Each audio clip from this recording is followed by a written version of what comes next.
तुम्हाला काही कळलं? कशाबद्दल? बानूने प्रधानजींना भेटायला बोलवलं होतं. होय, मला ठाऊक आहे. मग तुमचं त्यावर काहीच म्हणणं नाहीये? तिला काही शंका असतील, तिला काही त्यांना विचारायचं असेल. पण हे नियमांच्या विरुद्ध आहे. आपलं असं ठरलं होतं की काही शंका असेल तर सर्वांसमक्ष त्याचे निरसन व्हावे, जाहीर बोललं जावं त्याविषयी. पण तिने नियम मोडला आहे. पण बानूने स्वतःच्या पूर्वजन्माविषयीच विचारलं असेल असं आपण मानायचं का? त्याविषयी आपण असा एकदम निष्कर्ष काढणे योग्य नव्हे. पण प्रश्न तर विचारायला हवा. बरं, तुझी इच्छा आहे म्हणून मी विचारेन. माझी इच्छा असेल तर, सत्याचा आग्रह म्हणून नाही. असे का? हा पक्षपात का? मला सांग की तुझं प्रधानजींशी काय नातं आहे? ते बंधू आहेत ना. तसंच बानूने देखील त्यांना बंधू मानलं आहे. नाती दायित्व घेऊन येतात आणि प्रधानजींना मी जेवढं ओळखतो त्यावरून त्यांचं दायित्व म्हणून ते तिला भेटायला गेले असणार. तुम्ही हे स्वीकारणार नाही. मलाच त्यांना हे विचारायला हवे. अवश्य विचार, पण त्यांचा अपमान होणार नाही ह्याकडे लक्ष दे. माझ्यावरच बंधनं लागता आहात. मी त्यांचा अपमान का करेन? मी त्यांना या संदर्भात विचारूही नाही का? म्हाळसा, तुझ्या क्रोधाला आवर घाल. तुझ्या या क्रोधामध्ये तू काही बोलून जाऊ नये म्हणून मी सांगितलं. माझ्या रागाचे एवढे अवडंबर केले आहे तुम्ही सगळ्यांनी. पाहते मी मला काय करायचंय ते.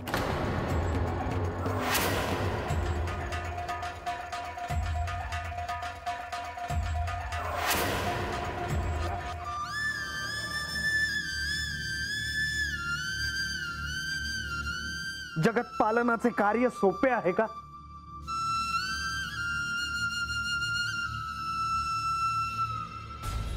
जगाच्या कल्याणासाठी समुद्र मंथनाच्या या वेदना काय होत्या हे त्या विष्णूंनाच ठाऊक.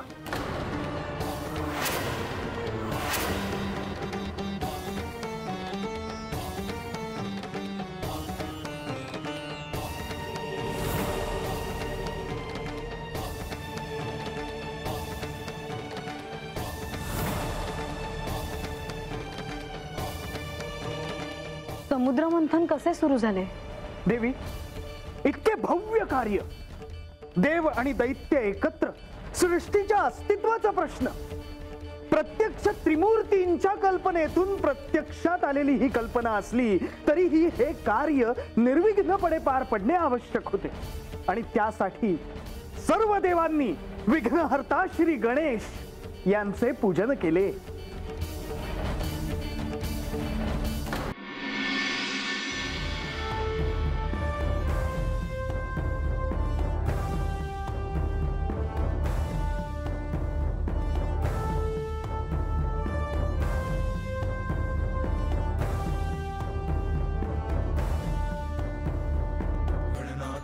गणनाथ नाथ नाथ गणनाथ गणनाथ गणनाथ नाथ नाथ गणनाथ गणनाथ गणनाथ नाथ नाथ गणनाथ गणनाथ गणनाथ नाथ नाथ गणनाथ.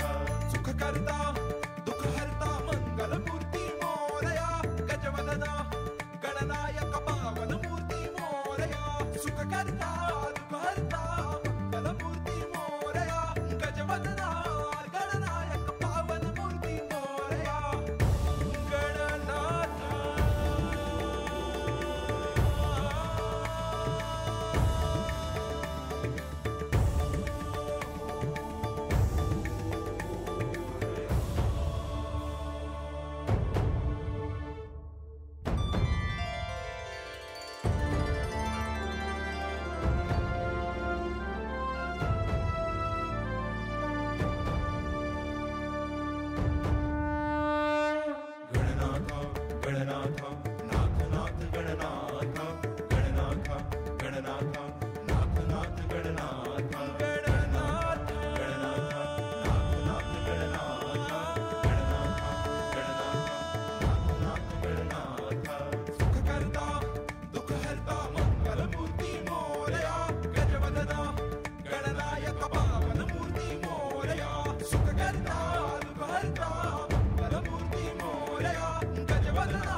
हे श्री गणेश, या कार्यारंभी आपला आशीर्वाद असावा.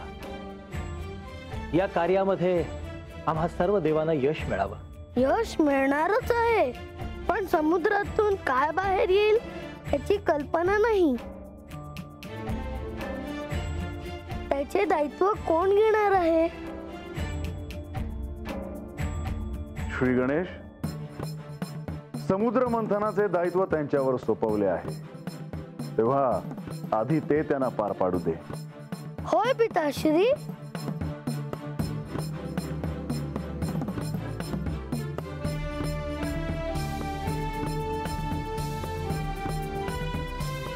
ओम रक्तचंदन सिद्धासा भस्मदूर्वांकुराशतः विकराकृति संदिष्टा सर्व विघ्नो विनाशकः. ओम ऐं ह्रीं श्री गजमुखाय नमः. ओम श्री गजमुखाय नमः.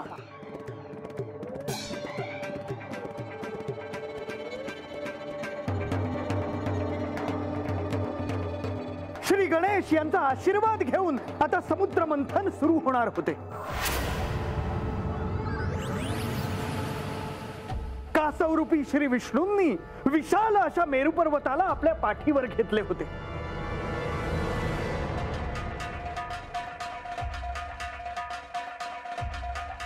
मेरू पर्वताला वासुकीने विळखा घातला होता. देव आणि दैत्य हे समुद्रात उतरले होते.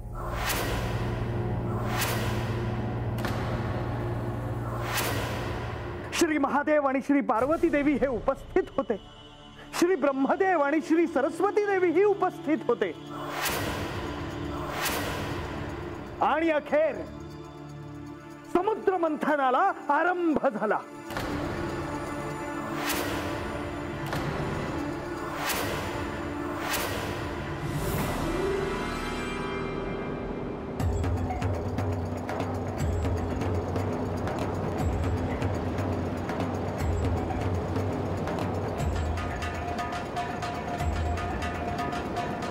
स्वामी, आपण भूत भविष्य जाणता. त्रिकाला बाधित सत्य आपल्याला ठाऊक आहे. या समुद्र मंथनातून सर्वप्रथम काय बाहेर येणार आहे स्वामी?